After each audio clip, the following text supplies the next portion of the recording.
there's a sport that has gripped the public's imagination.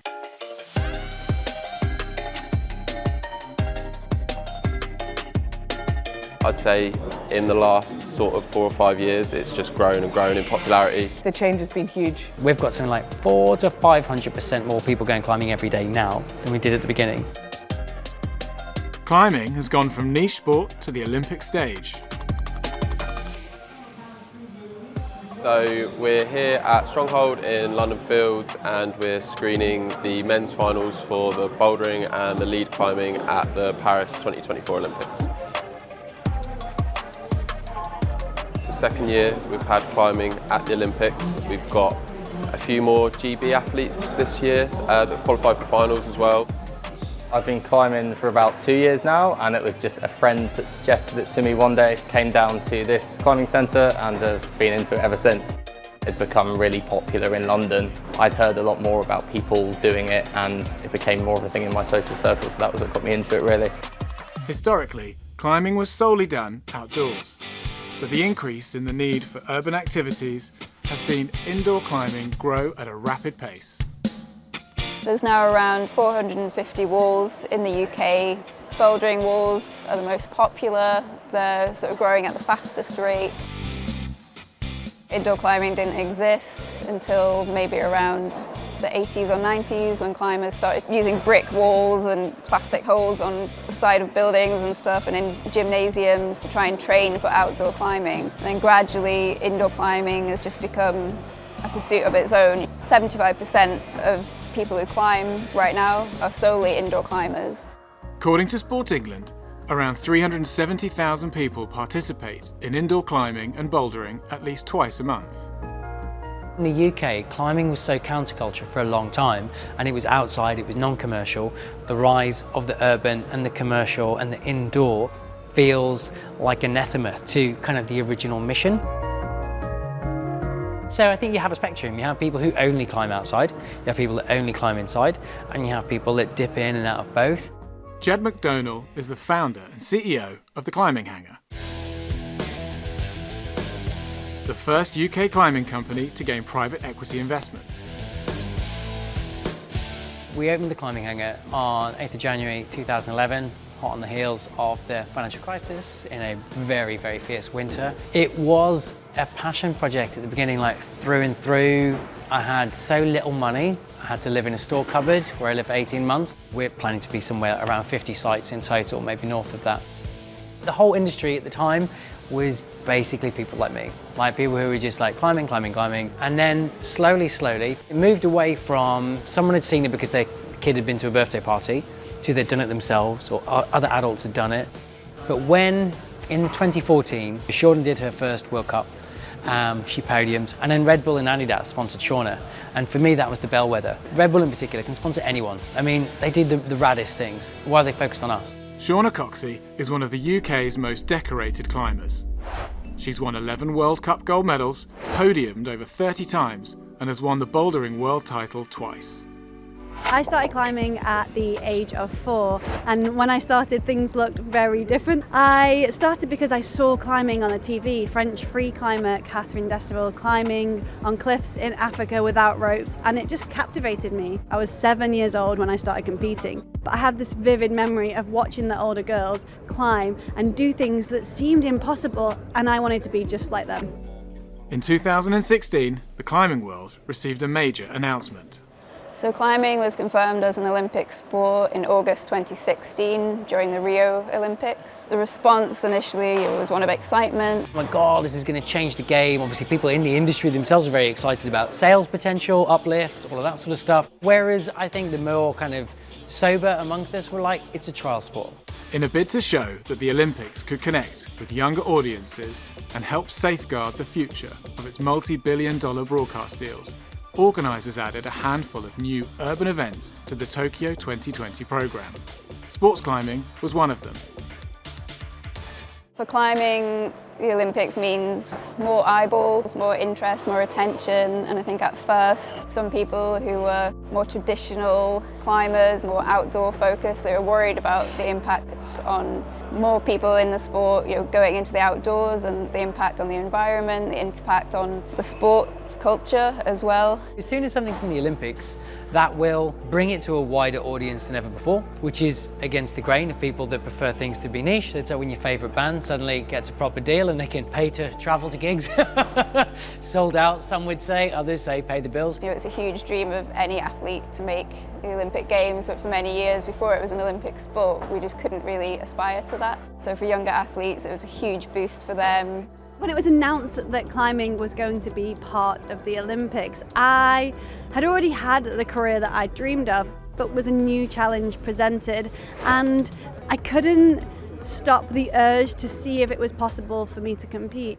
In the build-up to climbing's Olympic debut, the buzz around the sport was building. Free Solo, a movie about daring climber Annick Honnold, won an Oscar, but the Olympics' impact was on another level. The sport was growing before we saw many climbing gyms opening and a lot of change within the sport, a lot of development. And then Tokyo just snowballed that. Being part of an Olympics is huge. It's the biggest sporting stage in the world. There are so many more eyes on our sport. Following Tokyo 2020 at ukclimbing.com, we looked at the social media followers of the athletes 3 days before the climbing event in Tokyo and 3 days afterwards. The Olympic champion Alberto Gines Lopez of Spain, his following went up by more than 300%. There were millions more followers looking at climbing, learning about climbing, just becoming aware of the sport. Shauna came 10th at the Tokyo Olympics, but the Games helped give her already glowing career an extra boost and led to her becoming a TV pundit covering Paris 2024. I never expected my sport to be part of the Olympics during my professional career. To stand here as an Olympian in climbing still blows my mind. Being part of the Games has introduced us to new worlds. We're at the Olympic Games. Every single moment is live streamed on Discovery Plus, and climbing is one of those sports. I still can't believe that I'm here, that our sport's here, that we've got such a strong team from GB, and this is doing so much for climbing. In Tokyo 2020, we didn't have any crowds because of COVID regulations. So going to Paris 2024 this year with a 6,000 strong crowd was really incredible. You had that atmosphere behind the live streams, more people just taking an interest in it. I think almost every day was sold out, people waiting outside with placards saying, are there any tickets? Maybe they could have filled a 12,000 stage. Within 2 weeks of the Paris Olympics, we have seen a 20% uplift in unique visitors. Now people can see the scale of the stage, and I think for a long time, the stage was so small in climbing. Whereas now it's like, oh, everyone's interested. Our marketing director was telling me that the sport climbing category of search terms on Google went up by 1,000% in the week following the Olympics. So Toby's just won gold. I was told that his followership went up by 20,000 in a day. It's a sea change, isn't it? It's not just a little bit, it's a really big change. The popularity of climbing has also helped push its sister sport into the limelight.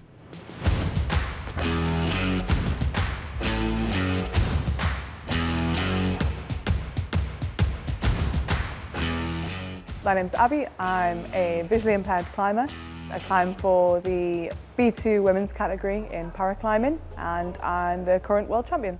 So I've got a condition called Stargardt's macular dystrophy, which affects my central vision. So my peripheral vision's fine, but my central vision's really poor. But what that looks like on the wall is I tend to see like big blobs where there are holds. Any smaller holds tend to disappear, and I struggle to see the details of the holds. So quite often when I'm climbing, I'll have a guide. And if I'm climbing on my own, I'll quite often use, we use big long brushes to clean the chalk off, and sometimes I'll use a brush to kind of just make an extended arm and feel the edges that way. I started climbing around 12 years ago now, and the change has been huge over that period. So when I started climbing, your typical climbing wall would be kind of this grotty old gym in an industrial estate. And they are still in industrial estates, but they're a lot nicer and cleaner now. It was very male dominated. It would usually be a lot of big strong blokes with their tops off, pulling hard and power screaming. And I feel like now, when you come into a climbing wall, there's a space for everyone, and it feels really welcoming. And I've spoken to so many people who are new to climbing, and they've found a community within that, which has been really cool to see. The standards have changed radically. You've kind of got way more people going climbing. We've got something like 400 to 500% more people going climbing every day now than we did at the beginning. So it's a bigger group of people, more diverse range of interests, more diverse range of expressions of where they want climbing to take them. Broader market means that you have a broader range of offerings. As climbing has gained a bit more exposure, I think that has had an impact on people's recognition of paraclimbing. There's still a lot of work to be done, but you can see a massive difference in the competitions now. The amount of funding and resources that are in those competitions compared to when I started just 6 years ago is incredible. Climbing's wider appeal with the digital generation and its popularity at the Olympics is attracting a new audience: corporate sponsors. The role of sponsorship in climbing is changing. As the sport professionalises and the reach gets wider, there's cash in it now. Climbers used to be sponsored shoes, t-shirts, bags, gear, so the supply chain would give them things for free. Whereas I think Shauna, probably not the first, but she was certainly one of the first wave of what we would expect from an athlete sponsorship now, like with an agent, media contracts.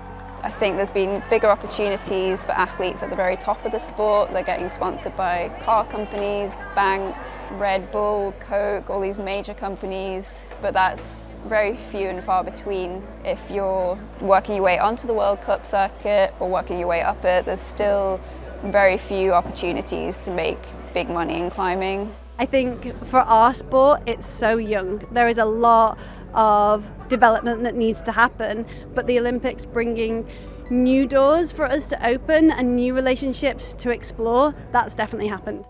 As more exposure leads to more commercial opportunities for elite climbers, those who make a living from the sport hope to feel the benefits at the grassroots level.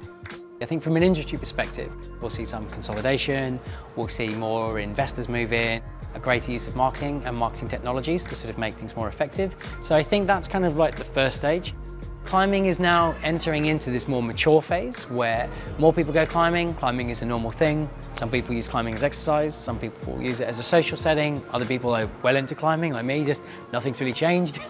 There's just more people to talk to. So yeah, I think what we're about to see now is the next chapter, which will be a really interesting maturing chapter. What will the Olympics do?